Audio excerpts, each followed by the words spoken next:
The previous video, we had a basic understanding or basic introduction to galvanic cells. In this video, we are going to be talking about representation of electrochemical cell. Now, I know you're probably like, why? Why do we even need it? Honestly, it helps and it makes it easier to visualize an electrochemical cell almost, and you will understand why. The first thing you need to remember is there are cases where you have the ions, and these are, you have ions all the time, but there are cases where the concentration of these ions are also mentioned. So in those cases you will also have to add this in, and it just becomes a lot of work to have the whole, or to rewrite the whole reaction again and again. So instead of that, we have a specific way that we represent an electrochemical cell.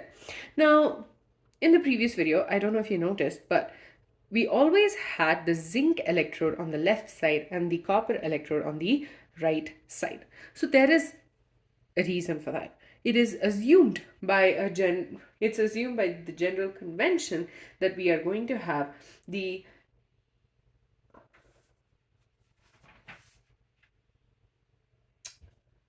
anode on the left side and the cathode on the right side. Now, I understand that I have not really in-depth talked about what anode and cathode is. So let's start with that. So zinc is undergoing oxidation. I think I've written this reaction too many times.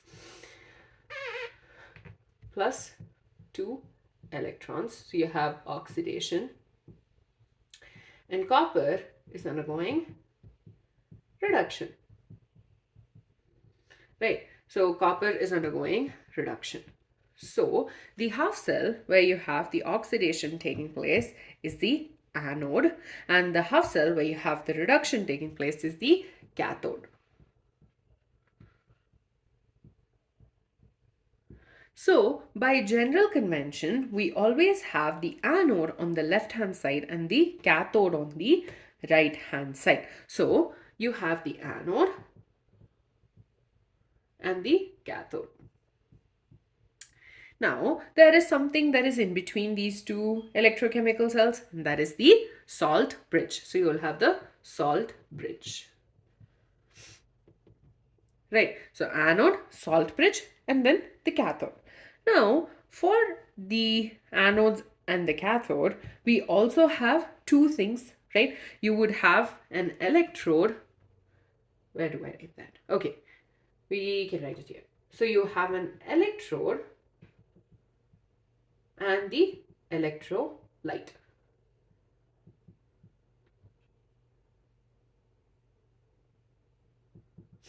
Okay, you have an electrode and the electrolyte. So you would have the electrode and electrolyte. Then you'd have the electrode. Oh my God, I know how to spell, I swear. And the electrolyte. So this is all the information we need when we represent a electrochemical cell. Now, let's start with the salt bridge. That's the easiest. The salt bridge is represented by two lines. Oh God. Salt bridge is represented by two vertical lines. Okay, so that's the salt bridge. So essentially, it's just going to be two lines over here. Next, we have to talk about the anode and the cathode. In case of the anode, we have the electrode first and then the electrolyte. And then in the cathode, it'll be the opposite. So you will have the electrolyte first, then the electrode. Okay, and these electrode and electrolytes are separated by a single line. So single line is used to differentiate between the electrode and the electrolyte. Some people can even use the semicolon, but usually we just use the single line. And not just that, in case of the electrolyte itself, you would have the concentration mentioned in a bracket. So let's write it for this one. So you would have anode, electrode, single line electrolyte,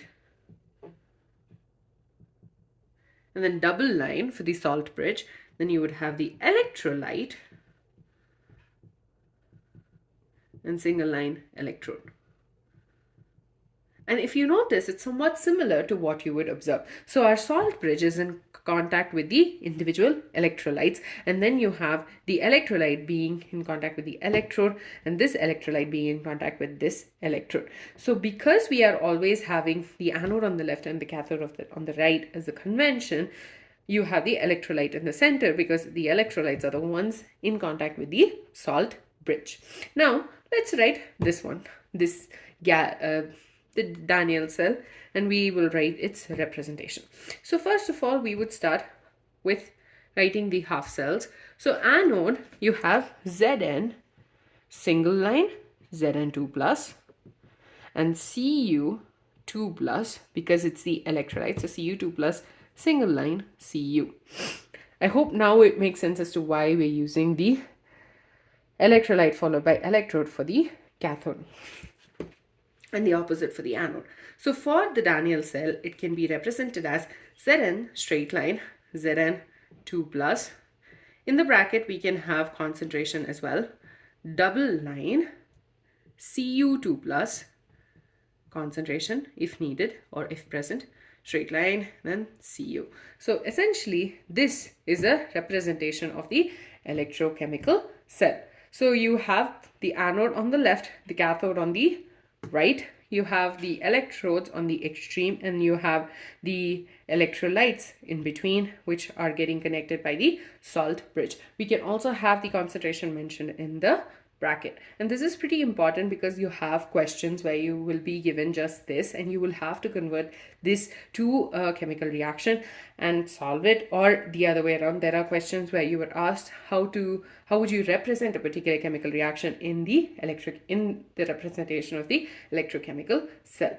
With that, we're done with the representation. In the next video, we are going to be talking about electrode potential in detail.